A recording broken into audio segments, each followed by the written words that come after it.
Thank you for coming. I have the honor to welcome you. For those who don't know me, my name is Tim. I am the marketing director of the Albini Group. The Albini Group is a fifth-generation family company from Bergamo, Italy, which happens to happens to have a big passion for shirting fabrics. We're also the proud owner of Thomas Mason, who is actually hosting, together with Simon, this event. Tonight's symposium is the fifth one in a row that we organized together with Simon. And Simon, thank you very much. We're still together. We're not divorced yet, so it's really good. Previous symposiums have been held in, let's say, Tokyo. We did one in Hong Kong. We did one in Florence. We featured fantastic speakers like Mark Cho, Tony Chang from Ascot Chang, Jeremy Kirkland. But tonight we have a very eclectic bunch. We also have a topic where I personally would like to know more about. Being Italian, I'm not so familiar with Ivy style. So I'm not gonna say too much. I'm gonna give the mics to our favorite fantastic guests, thanking them for being part of our fantastic evening. And again, thank you in the name of Thomas Mason, in the name of the Albini family, and also our local sales team for being here. And I wish you a pleasant evening.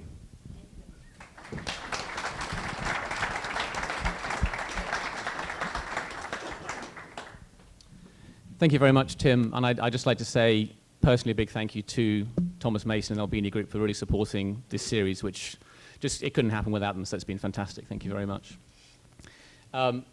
My name is Simon Crompton, for those who don't know me. I run a website called Permanent Style, and over the past few years I've had the privilege to host a series of talks called the Symposiums about everything from the best shoemakers in the world to the future of independent retail around the world. And it's a real privilege to host these kind of discussions with some of the most amazing people in the menswear industry. But I'm particularly privileged this evening to have such an eminent panel here. I feel, particularly as a Brit coming to the States, that I know almost nothing about Ivy style, which could be a hindrance, but I think it means also I can ask lots of pretty stupid questions and no one will think the worse of me, so that should be good. I was very excited about talking about Ivy style here in the States because I feel personally that it seems more relevant than ever. You go through waves of things being popular in fashions, but at the moment I find a lot of guys, a lot of readers who are interested in dressing up, but they also want to do it in a relaxed way. They want to involve sportswear in parts of what they're dressing. They are interested in buying good clothes that last well and looking after them. And all of these things are parts of what was the tradition of dressing in Ivy style. So it feels incredibly relevant to me, but we'll see among the speakers what they think the state of it is today. So very briefly to introduce my speakers, you'll know most of them I'm sure, but on my far right we have Alan Flusser, author and people will know for Dressing the Man among other books, but actually he's spent the last 12 years writing and researching the official biography of Ralph Lauren, which comes out in a couple of weeks. So has spent a long time right in the weeds of this topic. We have Sid Mashburn, who runs a wonderful set of stores in the southern US and elsewhere, influenced by Ivy in many ways, but I think also fairly modern in his take. On my right we have Todd Snyder, again a retailer heavily influenced by Ivy, so we're hoping that the answer is that Ivy is still relevant, otherwise Todd's out of a job. On my left we have Nick Sullivan, I'm sure you will know from Esquire here in the US, and then on my far left we have Richard Press, who ex-CEO of J-Press, legendary Ivy company, and today a consultant with the company and also a writer on Ivy style. So to kick off this evening, to try and kind of lay some groundwork for people who, like me, don't know a huge amount of Ivy, I'm going to turn to Alan, who's been researching a lot of this, but actually also among us kind of lived a lot of this as well, to kind of start with maybe a definition of Ivy and talk about a little bit about its origins for a few minutes before we then talk about how it's developed over the years. Good evening, everyone. Nice to see you all. So briefly,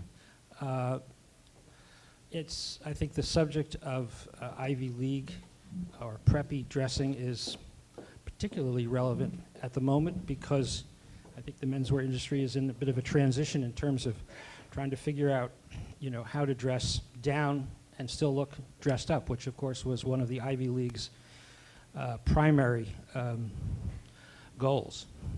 So the Ivy League started, there's no specific date, but it got started in the 20s up in New Haven around the white Anglo-Saxon Protestant kids who went to Ivy schools, particularly Yale, and a kind of new sensibility about dressing, a new kind of masculine ideal evolved that was something more casual, more easygoing, and actually mirrored to a certain degree what was going on in England at the time with the Prince of Wales, who started this dress soft movement, which was kind of against the formality of Victorian England, and whenever he could, he would show up, much at the dismay of his father, the king, in something that was not normal in terms of court dress. So you had actually two of these movements starting, but in the United States,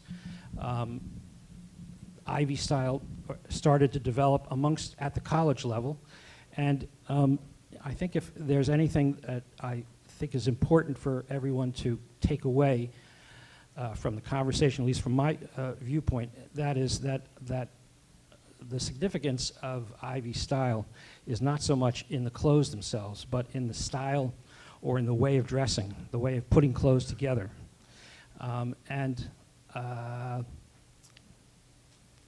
So anyway, so this evolved, and mostly you would find Princeton, Harvard, and Yale were the three sources of youth fashions in those days because a lot of those kids could afford to go to tailors, and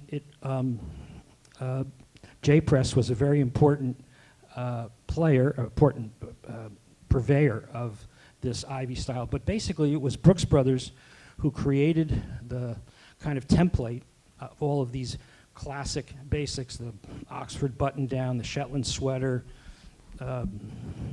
Richard socks, et cetera, the polo coat.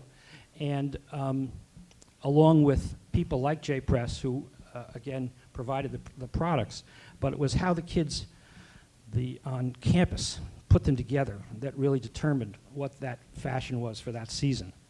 And most of it evolved around this what was called in those days, actually how they termed the Duke of Windsor's dressing style, called chic fatigué, or something very casual and very kind of nonchalant.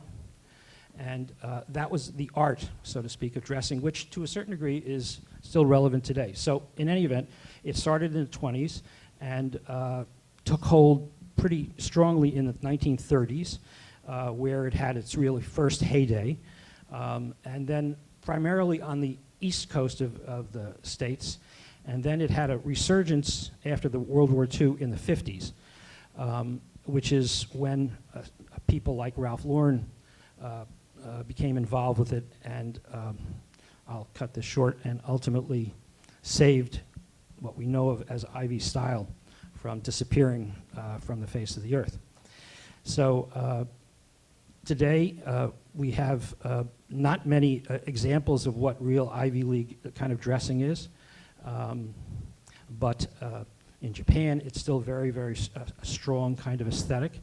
But in America, it continues to influence the way Americans, especially more sophisticated Americans, put together clothes, different genres of clothes together. So I think I'll just stop there, and I'm sure we're going to... No, I think that's a great introduction. Thank you, Alan. Okay.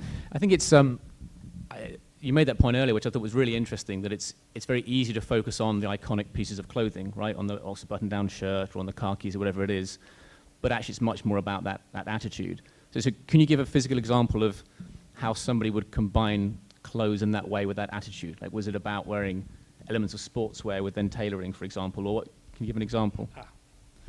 Some show and tell here. So here's a picture from yeah, my assistant. Can I get hired? Absolutely. I always forget this man's name. He was a scion of in Philadelphia. But if you look at how he is dressed, this is on the right, this fellow here. So he's wearing A.J. Biddle. Yeah. So he's wearing a seersucker double-breasted jacket, a varsity sweater, a towel around his neck. Okay. It's for people who can't see that, it's useful to clarify where the towel is. Okay. Towel around his neck. Can you see that? And a pair of rolled-up, probably white trousers, and correspondence shoes. So this is probably in 1935. Now, nobody outside of the United States knew how to put clothes together like that. That's the reason for the fact that the United States invented sportswear, real sportswear, and nobody in England, Italy, France, or Austria, no matter what their background was, could ever put clothes together like Americans could put clothes together in those days. So this, of course, comes out of the genre of dressing known as Ivy League. In other words, taking different elements and putting them together and having a kind of casual, offhanded manner of dressing, as opposed to the formality that was pretty much dominant, throughout that period of time. And that, as I said at the beginning, I think that's one of the things I find really interesting, because there's such an obsession with sportswear today as well, in whether it's tracksuit bottoms or sneakers or whatever it might be. So it's interesting to see that there is that historical precedent of doing it in actually a very kind of stylish way, and somewhere that we actually feel quite dressed up today. Right. Richard, can we turn to you? I'd like, again, and as compact measure as is possible, and I will stop you, don't worry. Talk a little bit about the history of your family's company and how you've seen then Ivy evolve over time. First of all, I'd like to recommend to all of you here, if you want to learn about Ivy style, I suggest you approach Ivy style the way you might approach the show Hamilton. Hamilton and Ivy style, yeah. A friend of mine saw Hamilton, and we had a conversation afterwards, and he said, "Have you seen it yet?" I said, "No." He said, "Well, may I suggest that when you go to see Hamilton, you approach it the way I did. Read the Ron Chernow's biography of Hamilton, so familiarize yourself with the subject of the show, and at the same time, do as I did. Buy the libretto. Because listening to the rap music, the lyrics often get lost, and you're going to have a problem differentiating them." Well, I say the same thing to you all about Ivy style. And not Ron Chernow's book of Hamilton, but G. Bruce Boyer is here, who is the great mentor of menswear clothing, and his recent book, True Style, is an encyclopedia of the genre, and I recommend it to everyone. Now, as far as the libretto, and here I'm going to stick my own ego in, I apologize, but first of all, look in the J-Press windows. Take a look at the J-Press brochure, because trust me, I helped write the brochure in 1959, 1960, and I helped write the one in 2019. Ain't much different. Now, at the same time, as I speak from the heart, I went through my life with the nickname J Squeeze, which was what J-Press was referred to by the elite cognoscenti of the Ivy League schools. When I was at prep school, the teachers and all my friends said, "Hey, Squeeze," and even at Dartmouth, which is much more poorly dressed than at Yale, I was still called J Squeeze, and now my life is so intertwined with what began in 1902 with my grandfather. My grandfather came from a shtetl in Latvia, where he studied to be a rabbi, and he came to New York, got rid of all that, worked for a custom tailor cousin of his in Middletown, Connecticut, moved to New Haven, where he was put together with a man by the name of Goldbaum, who had been a tailor on Chapel Street in New Haven since the Civil War, And make a long story short, my grandfather became a partner of Goldbaum, and it became J Press Incorporated in 1902. And my grandfather began his career knocking on all the doors of all the dormitories at Yale with swatches, and that's how J Press began. Now,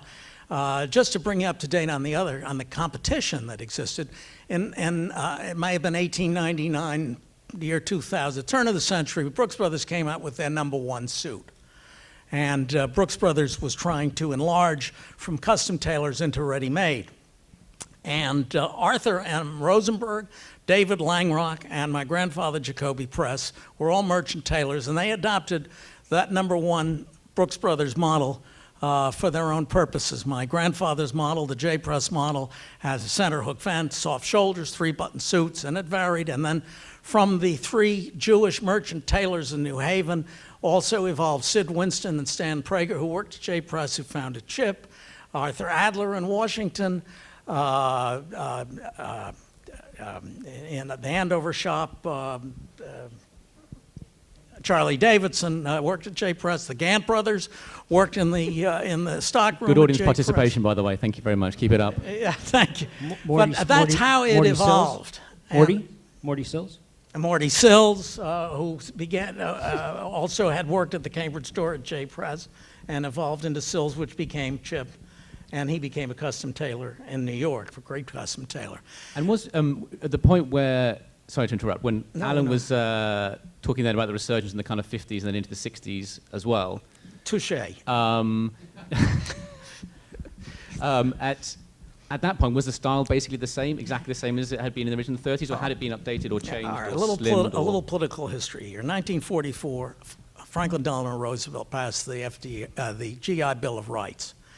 And I was a little kid in New Haven at the time, and around at the end of the war, and there were thousands of hundreds of Quonset huts all over New Haven, where the Yale were veterans who came from not the St. Grottlesex elite prep schools that populated most of the Yale campus and the Harvard campus and the Princeton campus, but hundreds and hundreds of GIs who came from middle American, middle life circumstances came to Yale.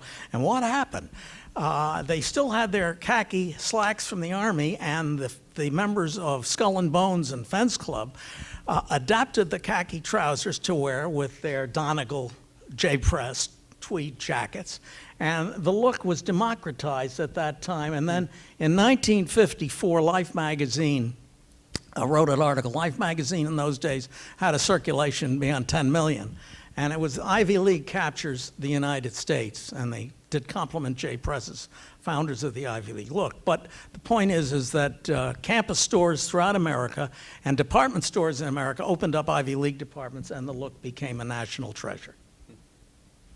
And take it on just one more stage, I guess, until the 60s, when I found very interesting, we were talking about earlier, was you were talking about the contrast with like Kennedy and his cabinet, for example, who were dressing like grey flannel suits and sports jackets, whereas the Johnson administration was all business and corporate people, and it was all Navy.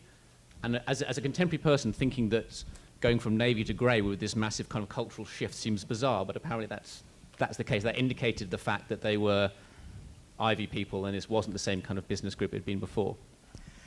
Well, in 1991, I left J Press to become the CEO at FR Tripler, which was a competitor to J Press, and they were the icon of a corporate look, corporate business look. And I was very surprised when I entered Tripler is that J Press, probably 70% of the business suits sold at J Press were gray flannel, gray stripes, gray herringbone.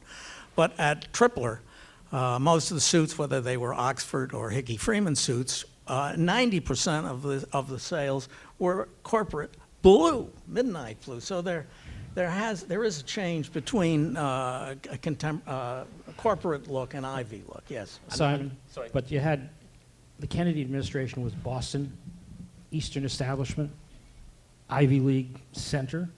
The Johnson was from Texas.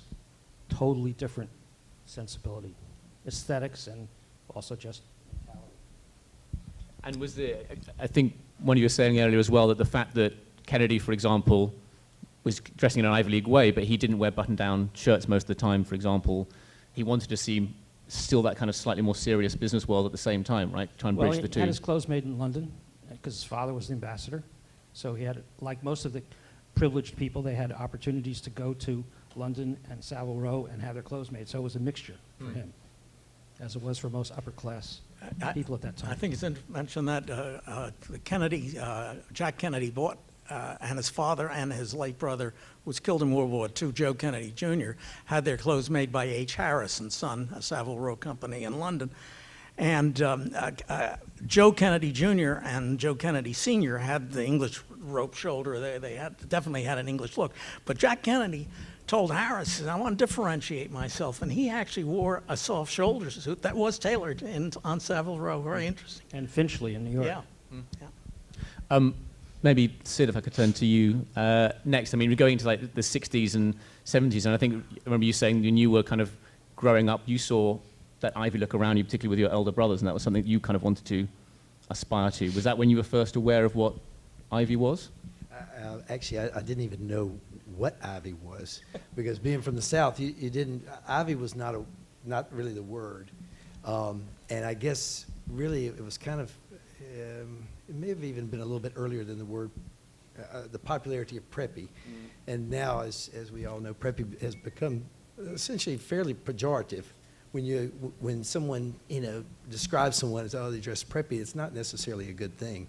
But my brother always, and actually all my siblings were much older than me, and they were at college, so they were in Mississippi, Ole Miss, or Mississippi State, where guys had really kind of adapted to that sort of dressing. And so I was 10, 11 years old and trying to find a button-down shirt. And it was how do you, if anybody knows that time period, which was the early 70s, there was Knick-Knack, is that right? Yeah, the printed shirts. Yeah, there were like Kiana, and you had bag. It was a little bit like if you ever saw the Hunky Dory picture of Bowie. So baggy pants and sort of these silky looking shirts, and trying to transition from that into a pair of Bass-Weegians was really difficult, especially in Mississippi.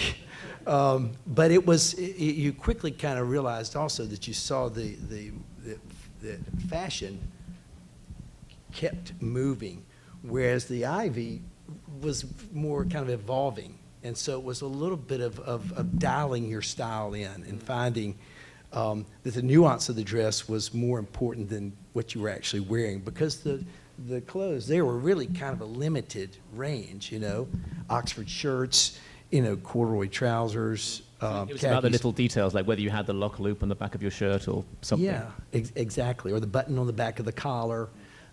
So anyway, I kind of settled in for a rough ride of transitioning. But, I have to say, though, too, also, as I got a little bit older and got into high school, really one of my biggest influences really was Alan Flusser. And that book, how many people here have read his first book?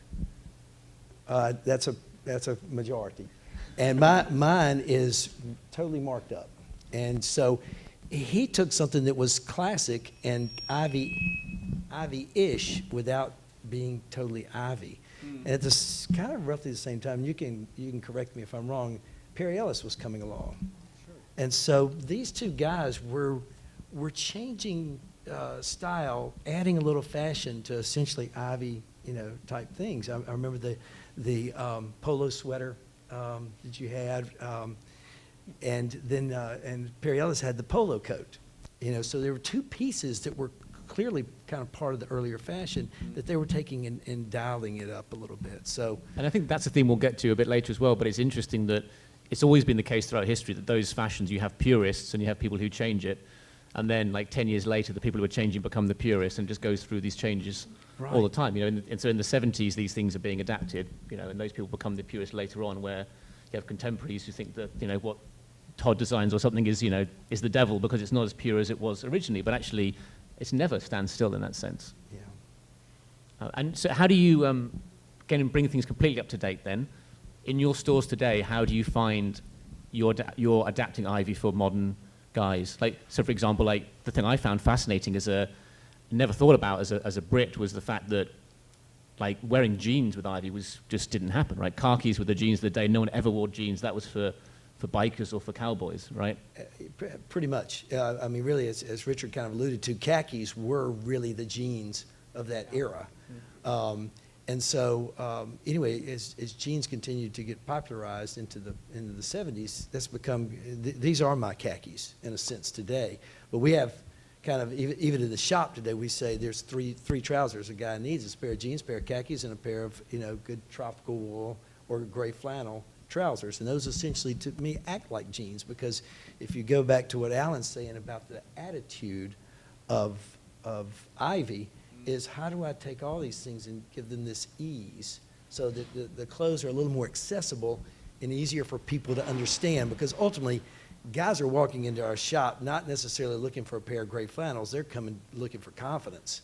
And so how can we sort of confidently transition them from something that they're wearing into something that may have a little bit wider appeal, but they still can understand? It wouldn't be a pair of, pink flannels. But gray flannels, they go, oh, I can wear this, and how long can I wear this? And so anyway, we're this jacket, for instance, is this probably reeks of Ivy, because it's a Harris tweed, and we actually built a jacket really kind of based off my brother's style, and one that Sidney Poitier wore in To Sir with Love, and also in The Heat of the Night, which basically is a natural shoulder, center vent, 3-roll to 2. But we put we didn't dart it and left it undarted like the original, is it fair to say?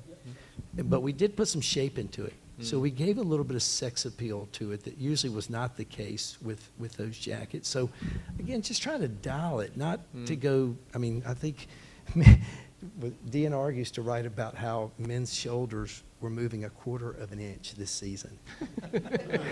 I'm not joking. They're like, they're going from 18 1/4 to 18 1/2. Big so news. that's the kind of dialing. That was big. That was huge. Changed the market. And how do you how are you seeing guys who come into your store, or how are you dressing them to be able to mix things together in that kind of casual way? We're trying to show them how they can make their scratch last a little longer. Okay? And how can I dress in Atlanta and also dress in New York City, or if I'm going to Italy, and not look like I'm out of place? So we try to familiarize them with sort of a kit of options where they're comfortable doing it. And listen, there's guys that we take the pictures in the shop and send them home with the pictures of how this goes together. And ultimately, they most all guys really get it. And in the end, it's really, because guys are so loath to ask, God, what do I do? Because oftentimes their wife or other half have sent them in, going, you need help. And they come in and they want something that they can latch on to. Yeah. So how do we do that in a gentle, confident, encouraging way without costing them a whole lot of money? And so it's funny to watch a guy kind of come to life and see him go, golly, I really like clothes, and I like how people respond to me when I wear something. So, thank you. That's very good. Trying to be, again, vaguely chronological. Todd, if I could turn to you next. And A is someone who's, I guess, deliberately trying to often mix up a lot of styles in what you design, but also very international. And we were talking before about traveling to the UK and to Japan and seeing how they're working with Ivy and preppy styles as well. How do you see that kind of place of Ivy today and mixing with all the other kind of styles that you're being influenced by? Well, I have a tendency to look at things in buckets. So if I look at fashion, for me, for example, I'm always, I worked at Ralph Lauren, which I think most of us either have or worked a lot with Ralph. And that, to me, at least from my generation, really kind of cemented what Ivy style was and kind of what preppy style was.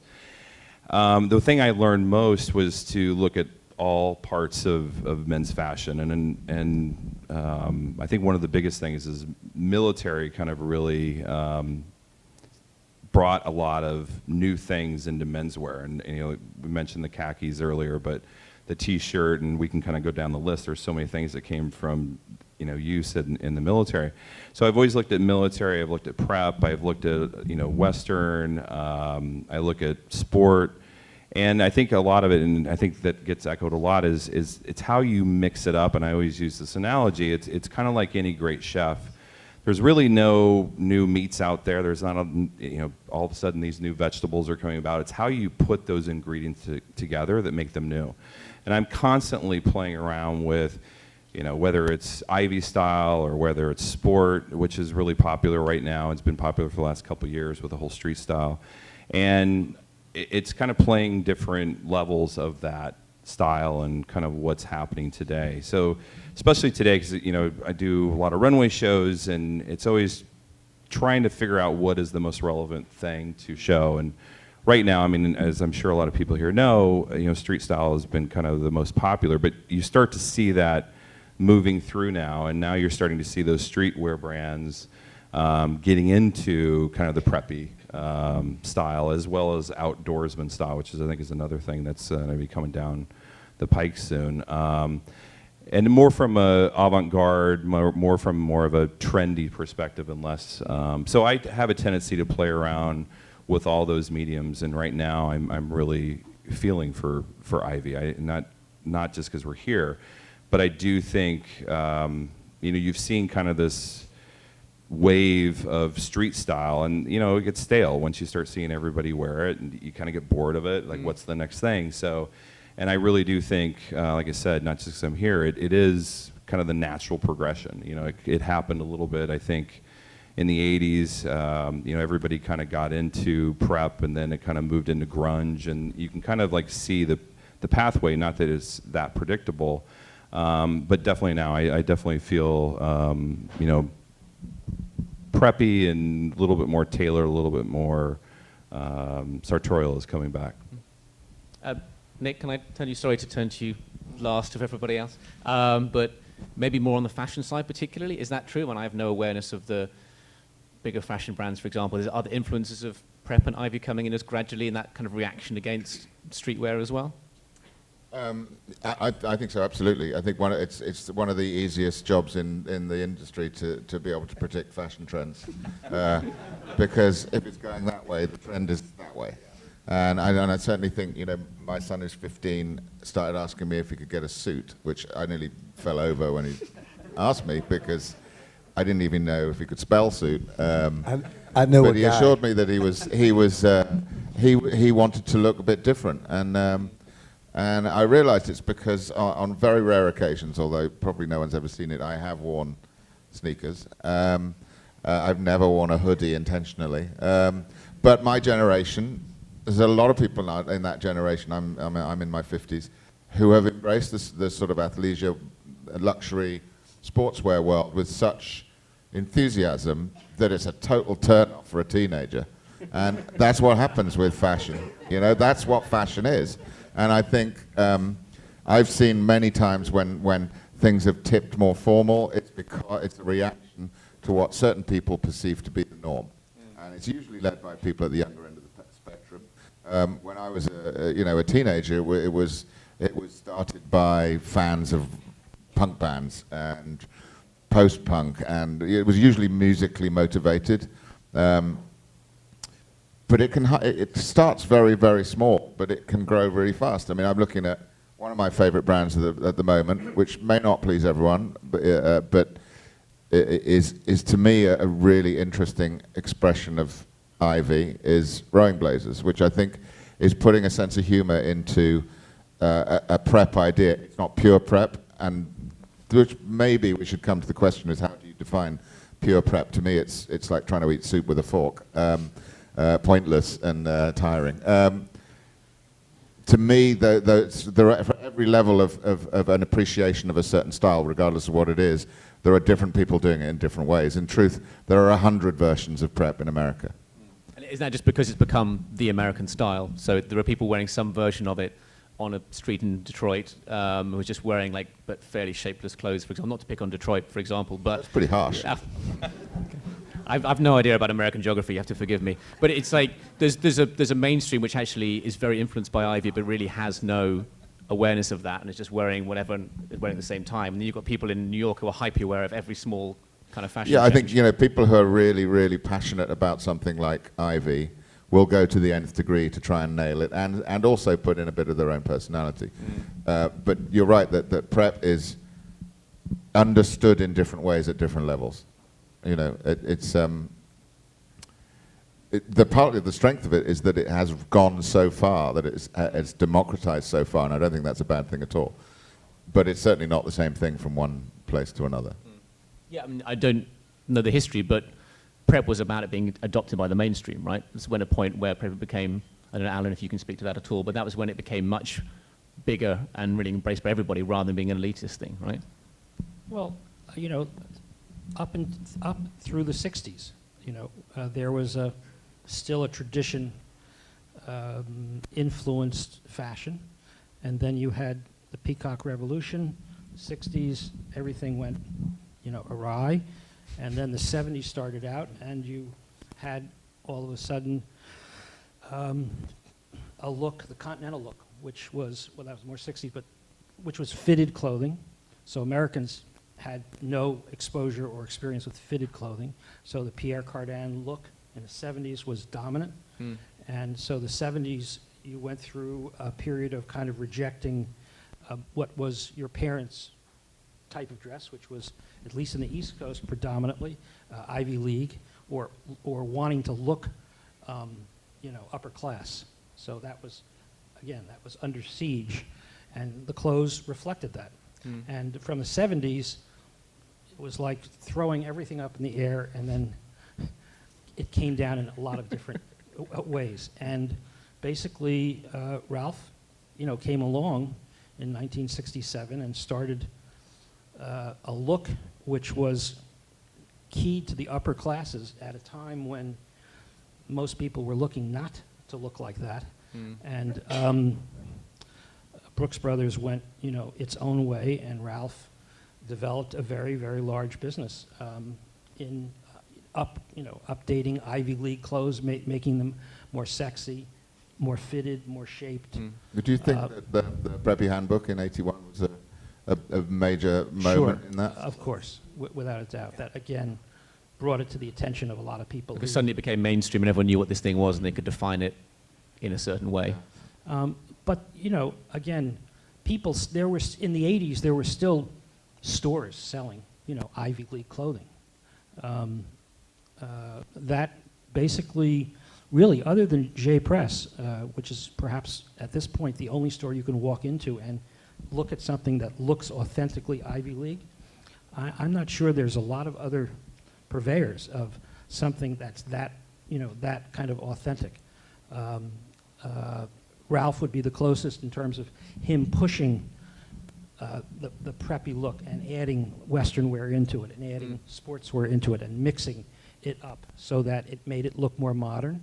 And he, that's part of the genius of what he did. Yeah, it must be one of the biggest. It must be like the biggest compliment you could get as a designer if you can be doing that kind of thing for decades and see fashions change, and yet you still produce something every season which is a bit different, but it's still very Ralph or still from a particular brand, right? If someone said, you've kept your same look over kind of 20 or 30 years, but adapted every fashion, then that's a major achievement, right? And still been successful commercially. And interestingly, I think, Nick, what you point out, the Preppy Handbook was actually really a spoof. Yet people didn't really take it as they took it very seriously. Very seriously. I mean, guys were really like, "God, that looks cool," and so they moved towards that. Maybe it's just in Mississippi. But no, I think it's true. I mean, We were a little behind. we had the parallel, Iowa too. and I'm still not sure to this day which one came out first. They were within months of each other, but in the UK we had. In the UK we had Prince Charles marrying Diana Spencer. The Sloane Ranger Handbook came out, equally a spoof, written by one of my old bosses. Hugely successful, spawned an entire sort of decade of looks. Helped Ralph Lauren sell more clothes in London as well. But I think that the fact that it was a spoof that became a Bible for so many people is that a lot of people want certainty. They want certainty in their wardrobes. They wanted to find something that is not a fashion thing so much as almost a sort of an escape from fashion. Right. Because to me, it seems that prep was a trend in many ways in the way that it spread, but its purpose was to show belonging. Right. And that's true if you're on a golf course in Scottsdale wearing a polo shirt. Even if it doesn't look like that to some of us, that person is still trying to subscribe to an idea that is consistent, that is technically about wealth and provenance. And the guys that dressed the most like that were usually in fraternities at college. You know, they were part of a club, and the club it might have been individual in the particular fraternity, but if you open the aperture, it was across the whole fraternal sort of group that they dressed that way. But one of the great ironies is that, you know, in those days, it was the ugly American who would be traveling to Europe, and people would laugh at him because theoretically they didn't really know how to dress. But when you actually looked at American style, especially on a golf course or clubs or whatever, you saw men wearing high-colored merchandise, you know, something that most men in Europe would never consider. So we had, you know, the basis. We basically introduced sportswear, and then, you know, because we're bigger, you know, bigger boned, bigger bodied people, we can actually pull off, in some senses, wearing color as opposed to someone who's much thinner, like an Italian person. If they're not comfortable, they've never really been comfortable in the kind of color that we are. So when Ralph introduced his polo shirt in 1971 or 2, he introduced it in 24 colors, right? I mean, that color span is quite extraordinary. But the other thing about Ralph is that here's a guy who built the largest kind of high-quality fashion business in the history of the world based on non-fashion, that you should have an arm's-length relationship with fashion, because fashion is something that exists in a moment, and if you buy something that has that kind of momentary appeal, it's quite possible that in 6 months you won't be able to wear it. So that's a message that obviously resonated around the world, and even today it's become a subject of discussion because of the supply of the world's supply of materials and things of that sort, in terms of, you know, designing things that, you know, can last and give utility over a period of time. Yeah, has that philosophy behind Ivy really prevalent today? Do people really have a sense that that's what is part of that look? 'Cause I feel like there was a little bit of a resurgence of Ivy almost kind of 10 years ago after the financial crash, when people started being more interested in provenance and heritage and everything else. That's still important now, but also now there's the added layer of sort of sustainability, environmental awareness as well, which kind of makes that kind of even more important. But do you think that's part of how people see Ivy today, Sid? I don't know, is that? You know, what's interesting is I think that I'll attempt to answer that, is that the way we've positioned what we're trying to do, whether it's right or wrong or whether you like it or not, has very much of an Ivy influence and foundation, but we've kind of dialed it to a place that is not as specific as Ivy, to a place that we like to try to call classic, so that hopefully, you know, because the cool thing about Ivy is it never really has gone away, you know, besides the towel around the neck and the seersucker jacket, you know, but the foundational pieces of that seersucker is still very important. A tennis sweater still looks cool. And so we're trying to give the guys and girls that come to shop with us something that they can wear for longer than just a year, because we don't like the word fashion, but we also like that it's got a little something extra to it too, that it's not just, you know, a commodity piece. And when Alan you know, says that about the colors, I mean, I immediately go to Lily Pulitzer, which was, it was Lily Pulitzer? yeah, Key West Fabrics, Yeah. 60s, Sure. fantastic colors and prints. And it is, funny enough, big guys could pull these things off because they didn't have this sort of delicate frame, like he says, of a delicate framework. They were big guys, and they could almost wear it better than kind of a smaller carriage guy. It's funny, I would have, that's counterintuitive to me. I would have thought the more Totally color you've got, the harder it'd be to wear, but... I ain't wearing it, but anyway. I I'm big. Let me just say this. But- I'm wearing it but all you're- day long. I love it. But you're proposing it, right? Yeah. Yeah. But, think but what- the thing about it is that moved into swimwear. I'm sorry, Nick, I didn't mean to cut you off. Swimwear was a way for guys who might like to, or who might go, God, it's too much for me, but I can wear it at the beach or at the pool. But I think part of the Ivy appeal is that there's a safety factor. That's what Brooks Brothers was all about. You went in there, you wouldn't necessarily get the most fashionable thing, but whatever you got, a man could feel pretty safe in terms of buying something and know that he wasn't going to be made fun of and that he was going to be able to wear it for a long time. Those are two criteria that are fairly, I also think the prime strength of so-called Ivy style is the long-term investment value Right. of the clothing. Sure. It's literally intergenerational. right. Lad to Yeah, dad. and I think also the fact that we are on I think definitely on a cusp of something changing. It will change in terms of what's happening in runway fashion.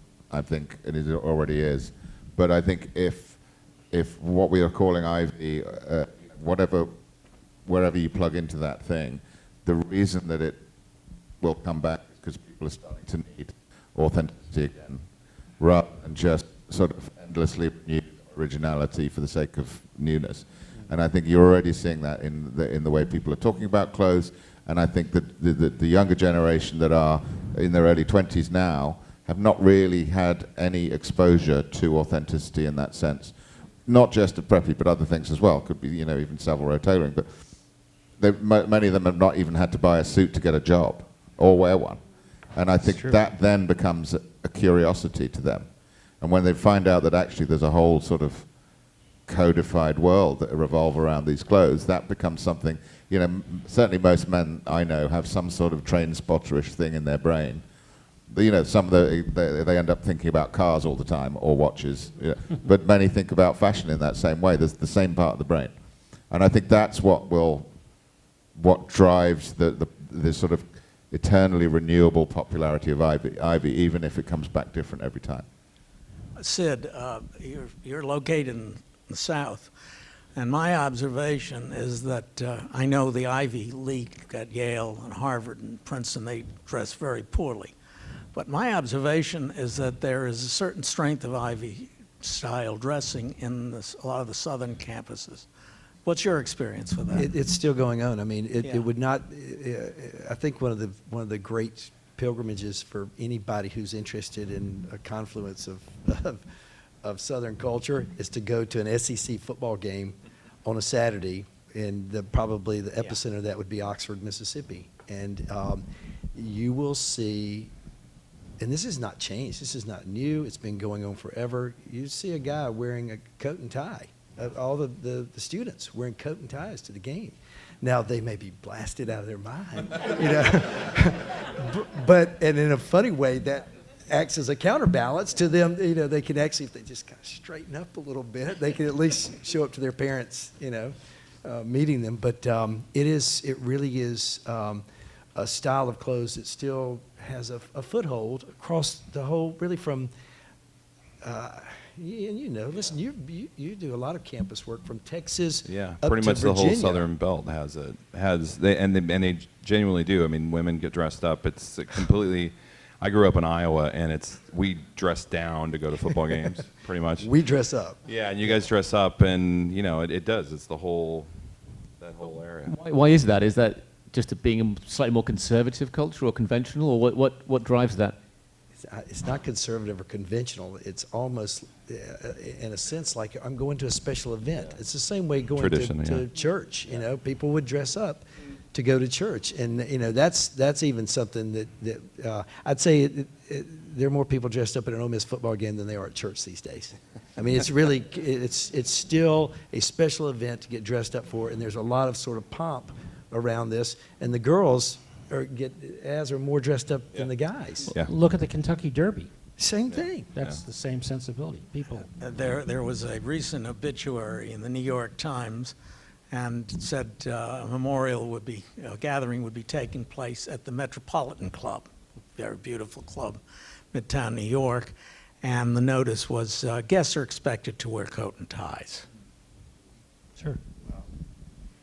Can we, Daryl Osborne, Yes. who, I wouldn't call him preppy, but boy, he could mix it up like nobody, who was the fashion director for Neiman Marcus, recently passed, and he had a dress code for his funeral that went beyond that. It said women can wear black or couture red, and men must wear a dark suit. That was it. And so everybody showed up pretty much under Daryl's I think if you're the host, you can call the shots, though, right? Seems fair. Bless him.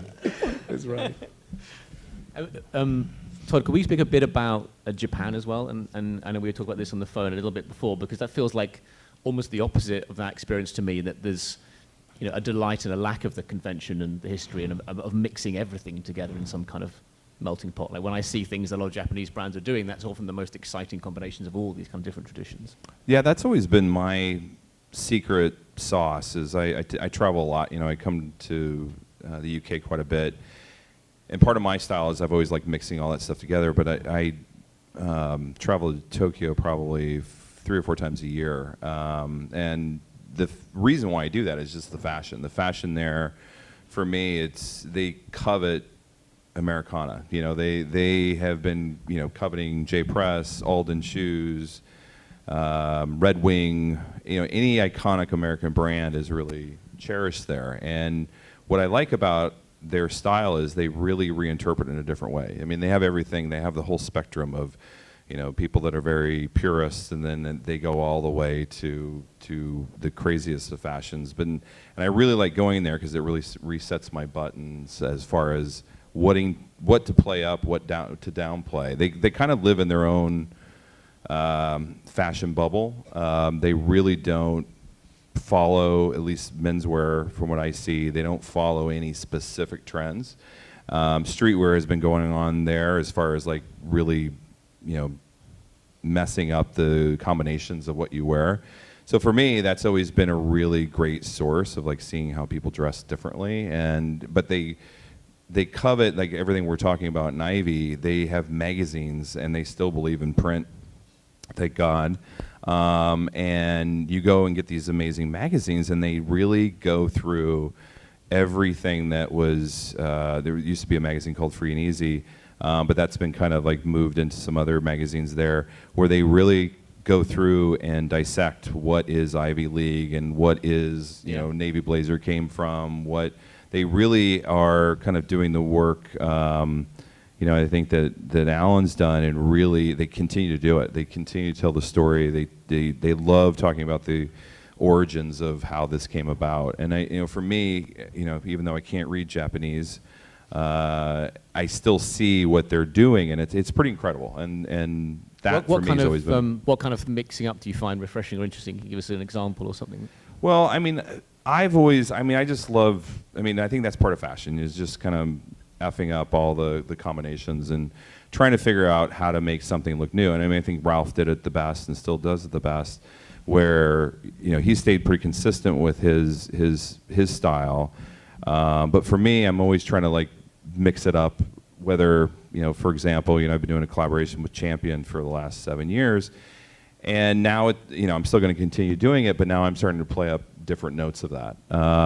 And when I'm looking at fashion and looking at new inspirations, I like seeing what is the new juxtaposition of clothes. It gets pretty boring when you see the same style over and over again. So right now, at least what I'm seeing is the suits are definitely coming back in. The trouser is becoming the new kind of pant of choice, but it's being different proportions. So a little bit more of a drop crotch or a little bit more of a crop leg, and you're seeing like white socks being worn a lot. And it's not a look for everybody, but you're seeing kind of like, because I think fashion, at least, I used to always look into my dad's closet for inspiration, whether it was the trench coat, like how do I modernize that? And I think now that the new generation that's coming up is seeing what was in their grandfather's closet now, and they're seeing, because I'm pretty much the generation that was the dad now, and my style was, was Abercrombie. It was a little boring or whatever. I'm not that I was wearing Abercrombie per se, but the style got a little casual for a bit. And now you're starting to see, just because it's not out there as much, the kids going into their grandfather's closet or going into things they haven't seen a lot of. And I think that for me has always been what Japan, especially, has played a role. But to me, American style and Ivy style has always been somewhat rebellious, taking traditions but then kind of effing them up a bit to make them a little bit different. There's an interesting thing. About 10 years ago, we were talking a lot about what we referred to as high-low, which is where, okay, you'd wear a blazer, but you were going to wear them with some fairly unstructured chinos, or you'd wear it with a sweater that was a little more casual.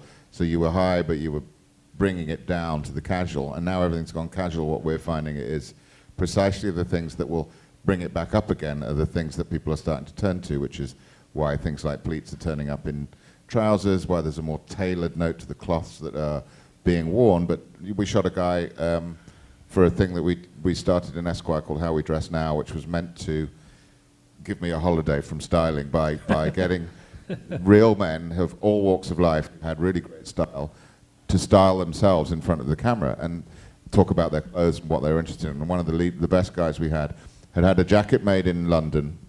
He was in his 20s. Jacket made in London. He had a Snoopy t-shirt underneath it, and the most perfect pair of tailored pants you've ever seen. So I think people do pick up on those things, and they do. I think there's a lot to be learned amongst a younger generation, and they've never been better served in terms of getting information. I think we just got to wait and see how it develops. I think that the point about information is a really interesting one, because it's easy to think that over time everyone's had this kind of information, but actually, I think I was talking to you, Alan, about this, those kind of old Apparel Arts and Esquire illustrations, like those were trade, so consumers didn't see those, right? But now we have access to all of those online, and you can see all those different fashions, how they've changed over time. We can see those Japanese magazines are being sold here. We can see them online as well. You can see the Beams lookbook and what they're doing in Japan anywhere, right? So you have so much more information than it used to. Japan has played a pivotal role in especially menswear, world menswear. In the 80s, when you were getting, let's say, a Coty Award, you could immediately license your name in Japan. And so the income from Japan basically helped most of the designers stay in business until they kind of got a foothold, in the United States. But Japan is a country of students, for the most part. When they were conquered, they wanted to dress like the conqueror. So they immediately imported Brooks Brothers, J-Press. Ask Richard how large the J-Press business is in Japan. How large is it? It's geometrically large. It's geometrically larger than the American. It's 300. It could be $350 million. And Paul Stewart has another gigantic business, and Brooks Brothers. So the way they wear Brooks Brothers, or the way they wear J-Press, or the way they wear Paul Stewart is much more sophisticated, in fact, than the way we wear it over here. And they have stores, as Nick was saying, that where they put, Thurston suspenders and American penny loafers and all of these kind of classic 501 jeans all together in one store.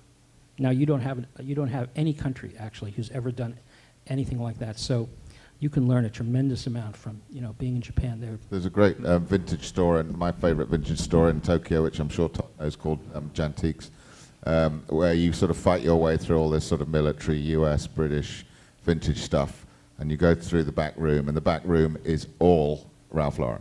Yeah. And it's full of the coolest looking people you've ever seen, picking up Fair Isle sweaters, trying on flannel blazers, and it's insane because the way they merchandise it is very different from the way they merchandise a Ralph Lauren store. Sure.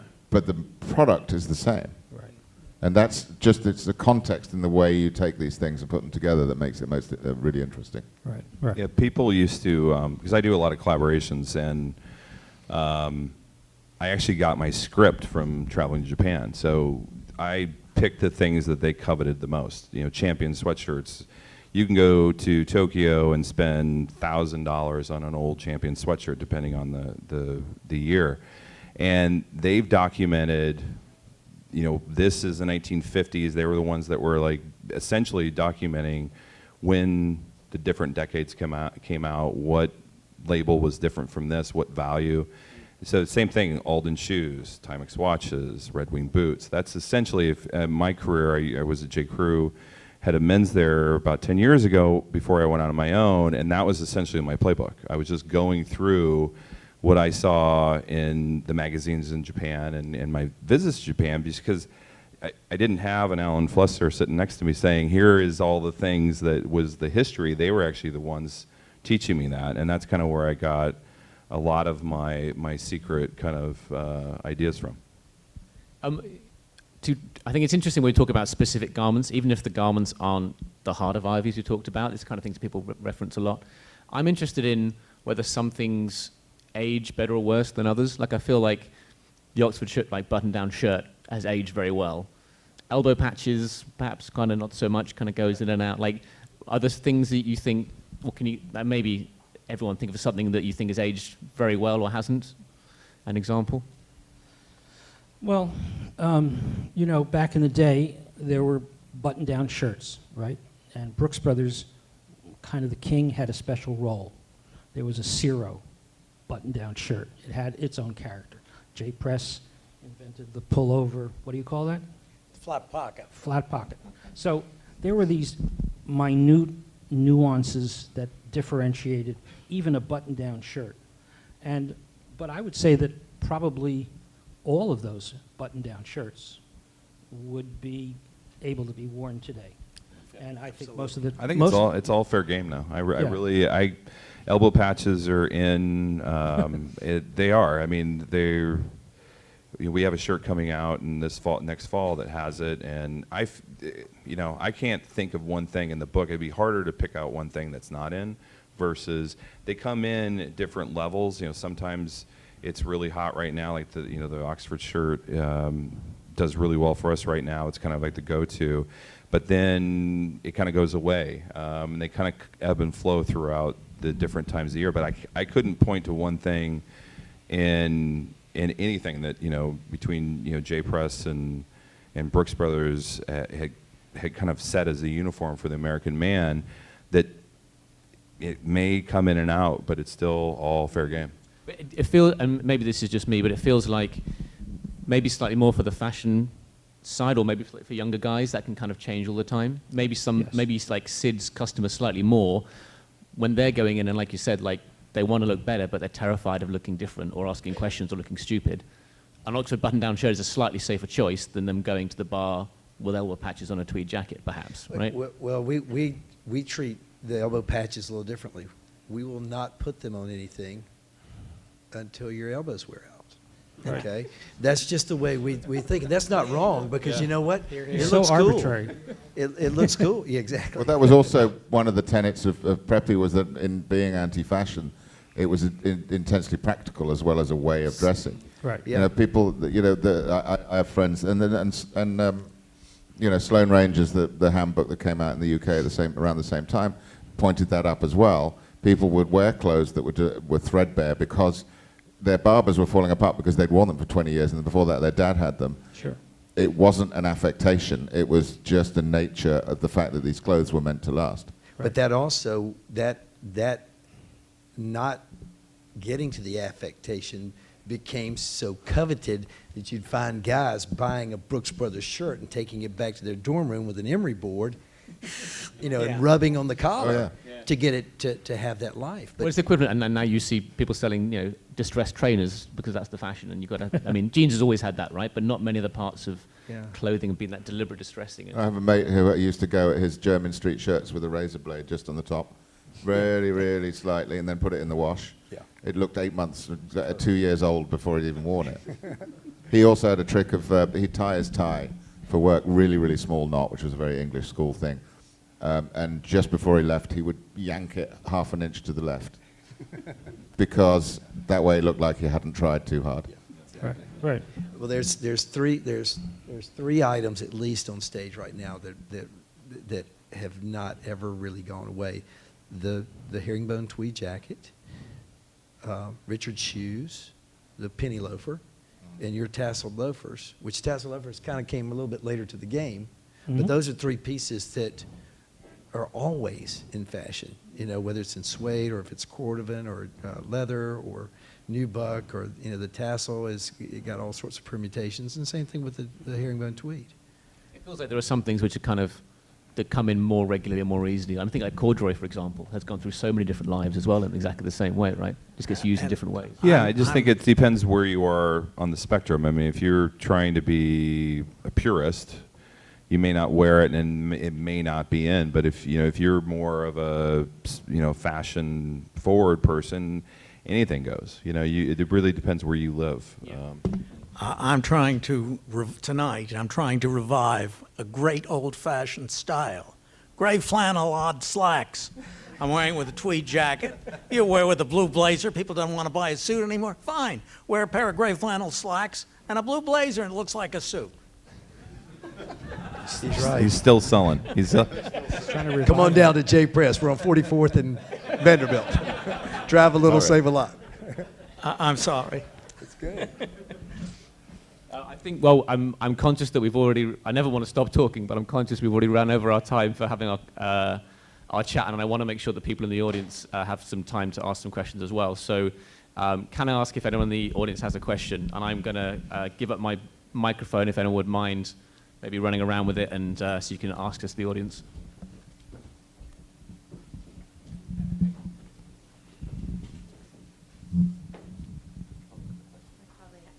I probably have to say something because my father is sitting over there, Richard Press. I'm Jacoby Press's great-granddaughter, and my son in the back, Sam Press, is that much more removed. And I think the most extraordinary piece is that as somebody who used to go with a 5-finger discount when I left prep school and go to J Press and steal boxer shorts because women weren't wearing them back then, the reality is that the staple of a lot of women's, I'm only bringing this up because we're in the minority here, also references classics.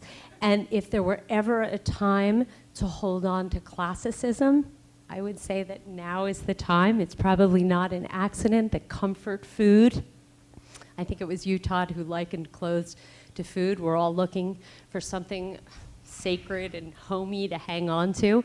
I also have to just say one last thing. I have never seen so many gorgeous men in one room.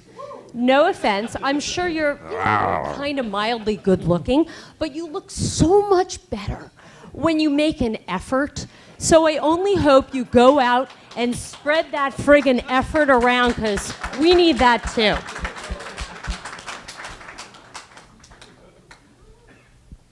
I agree. We have a winner.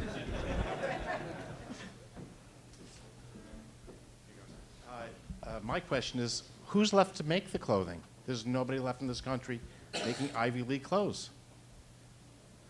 Manufacturer or design? Manufacturers. I mean, there's a few. I mean, there's Southwick and Hickey's still around. Southwick is owned by Brooks Brothers, and Brooks Brothers makes, not that I'm getting defensive, but I make clothes with them.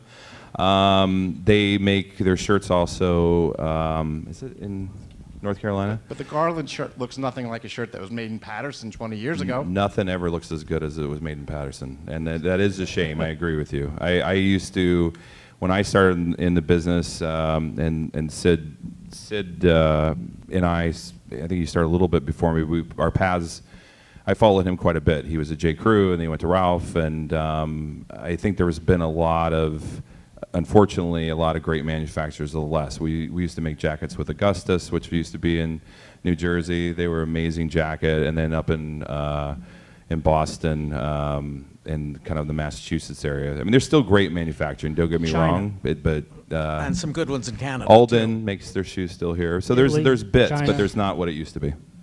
Italy, think one of the- Italy and China, you know, they're gonna. Italy can make almost anything, and China's learning how to make almost anything. So, if you want to make natural shoulder, soft, canvas front, whatever kind of clothing, it's available.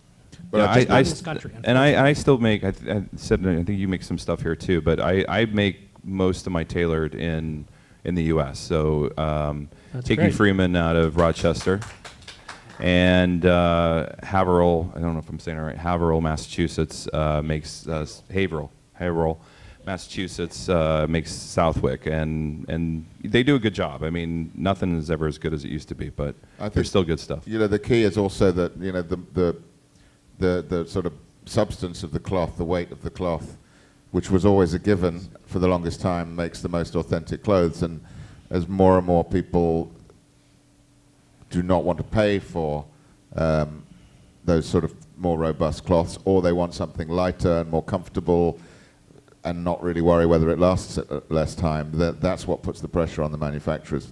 The pressure for price, the pressure for labor costs, but also the taste for ever lighter cloths. And I think, you know, we are turning a corner there as well. It does feel like a guy who's into style will actually wear a slightly more robust cloth now, because it gives a completely different feel. It's interesting you say that, because it also, we have pushed towards that, and we will buy a lot of fabric out of England, which is more expensive. The fabric is, I think maybe the right word would be rounder, coarser, crunchier. Is, you know, my father would be like, this is a little too crunchy for me. But younger guys who like, you know, rigid denim go, I like this. This is unusual. It's different. And then what is interesting also is it lasts longer. And interesting, if you can find it, you know, with the right size yarn and the right weave, it breathes nicely. So in a funny sense, it gets back to this sort of practicality. And I'll just put one bit of sprinkles on top of what you said is ultimately is taking all these things is the mix makes it modern. Okay, so how do you put it together, you know, in a way? You know, even the way you're dressed today is like you've mixed it up in a way that is, it's interesting and it's fun. Because that's the other thing people forget. Clothes should be fun. You should be able to express yourself and have a good time with what you're wearing, and not just sort of wear just the uniform. Another question? Can anyone explain French ivy? Mr. Flusser, maybe? Does that involve a tongue, maybe? Well, French ivy, of course, is a takeoff on American ivy, but Fashionable was the major proponent or purveyor of French ivy. And then there was Daniel Cremieux, who also sold a version of ivy to the universities over there. And you know, Ralph has what's the name of the guy who started Fashionable? Oh, Albert Gobert told me he would come over to the United States. He would buy Ralph Lauren stuff, and he would just copy it, and maybe add a few colors to it. So that's really the genesis of French ivy. There was a slight movement before that, I think in the 60s. It was a kind of a take on mod. It was called Les Minets, and they hung out. They were the kids of rich sort of Saint-Germain families, and they hung out at a cafe that's now an Emporio Armani shop, if I remember. That was called Le Drug Store, which was not a drugstore, it was a cafe. And they would wear scratchy sweaters. They'd wear very Ralph Lauren blazers with crests on them, and they'd wear penny loafers, but they'd wear them with white socks. And it's really, really hard to research that period in French style history, because it sort of came and went fairly fast. It was like mid-60s. But you find a few pictures of kids with fantastic style. It's clearly direct line from America. Right. That also came, there was a store that Alan introduced me to that he didn't know he introduced me to through his book called Hemisphere, which was a little bit of a evolution from that look. And it was super cool. And it was very American, but it also had a little bit of a French style to it that we didn't really have. Yeah.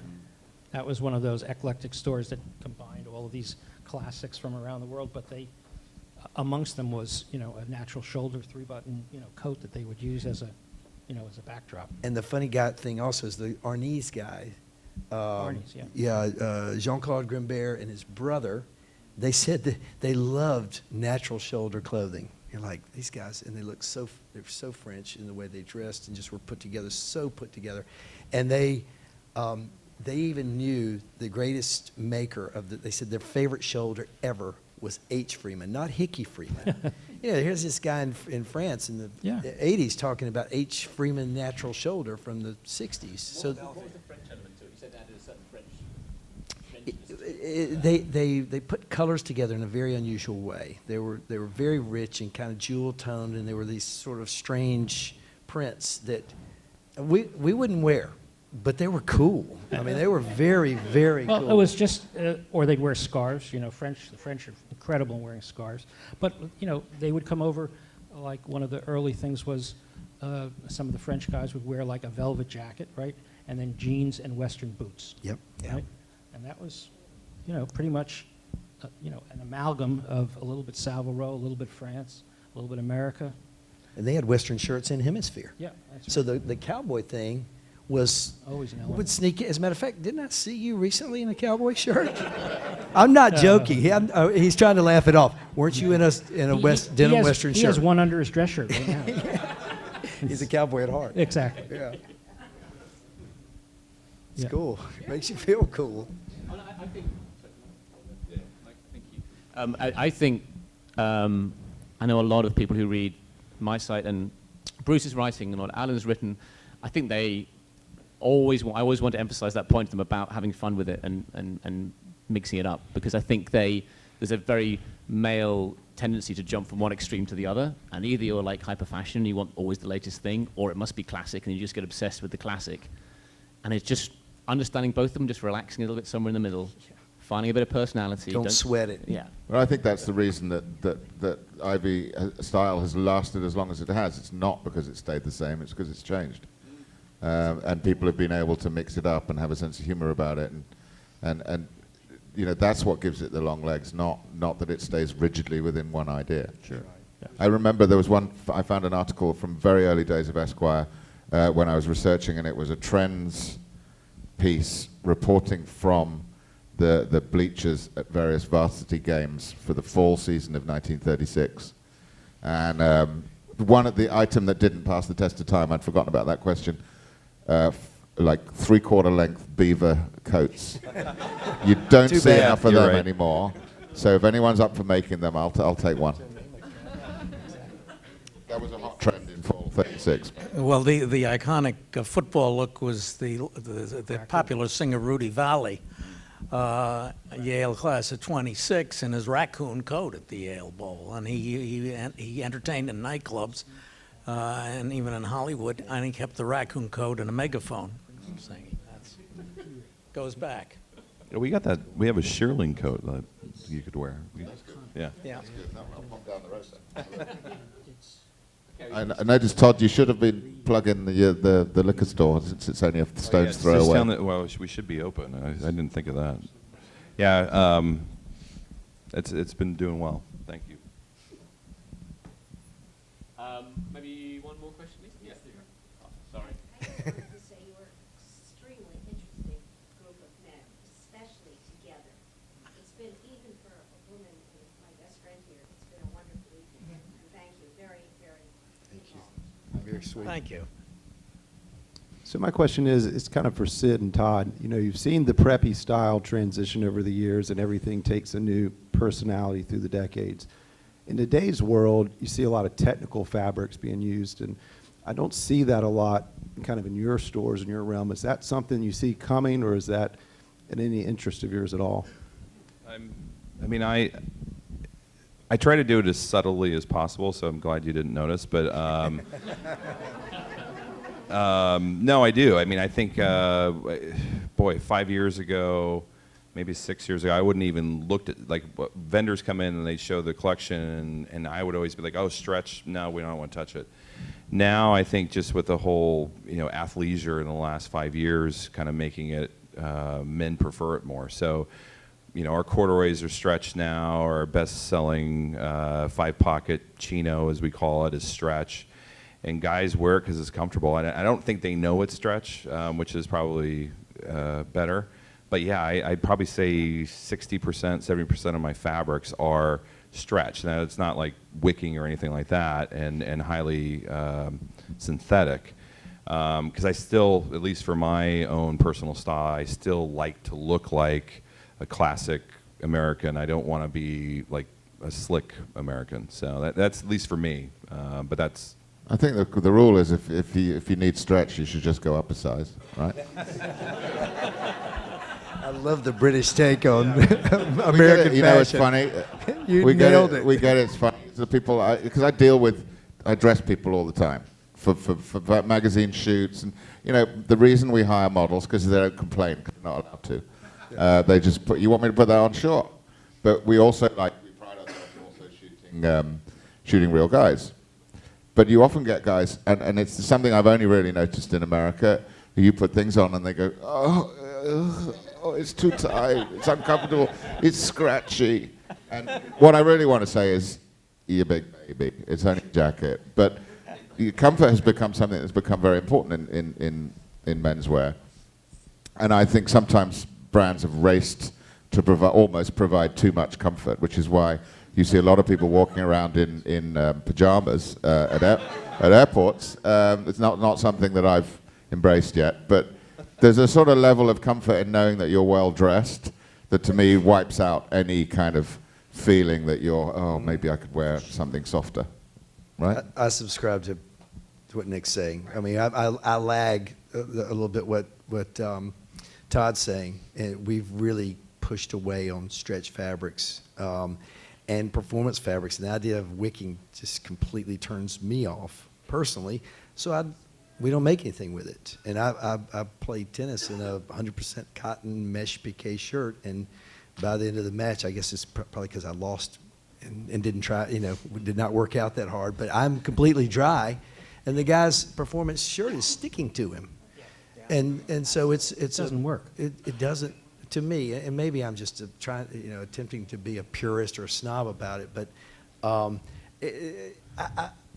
pants, I can kind of get a little bit of stretch, but you have to be very careful because even if something says it has 1% stretch and something else says it has 3% stretch, the 1% might have more sort of what we call boing to it than the 3% stretch. And so you have to be very careful when you're playing around with it because I don't want to wear that, and a lot of our guys don't want to wear that, but I don't want to just close my ears to what guys are saying either.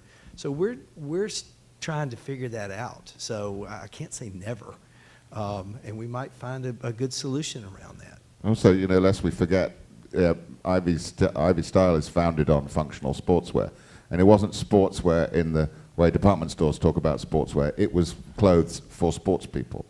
Polo coat was for wearing when you just got off a horse. Right. A polo shirt was invented in that other place, France, for playing tennis in. It was not. It became a way of dressing when you're not playing sport afterwards, but a lot of those things were derived from sporting functions. So maybe in 100 years down the line we'll be adopting stretch. I'm digging the towel look, though. I think the towel along looks with nice. that, the reason that natural shoulders were so successful on the Ivy League campuses is for many years, at least until probably the 1960s, so many of the male students there were athletes, football players, and middle America department stores had padded shoulder suits, which the athletes of the Ivy League looked down upon. They didn't need them. We got muscles. We don't need to fake build them. I think we're going to have to leave it there. Frankly, I've been, not only is it a privilege to have these people here, but I've been entertained and educated, and it's been fantastic. So I think in a second, Tim's going to talk about drink and food afterwards, but personally, I'd just like to say a huge thank you to the speakers for taking their time to be with us this evening.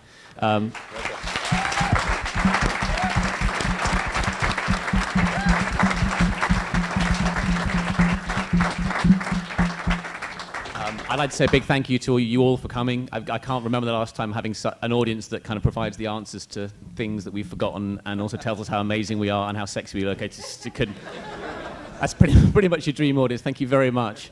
We are making a film of this, so it'll be on YouTube, it'll be on Permanent Style later on. If anyone wants to recommend it to someone else to go and see later on, or you missed some bits, you want to rewind it and see it again. So thank you very much, and thank you very much to Thomas Mason for supporting us, and Tim's going to let us know what's happening now. Oh, no, I would also like to thank everybody from our side. I think it was one, Simon, we have a problem because I don't know, the next one, the level of these symposium talks gets only better and better. So thank you very much to the speakers. Thank you to you as well, Simon. And also thank you to all of you. Maybe we can discuss Ivy style and other styles with a drink, with some food. There is some food at the end of this room, and the bar is open from now on. Thank you very much.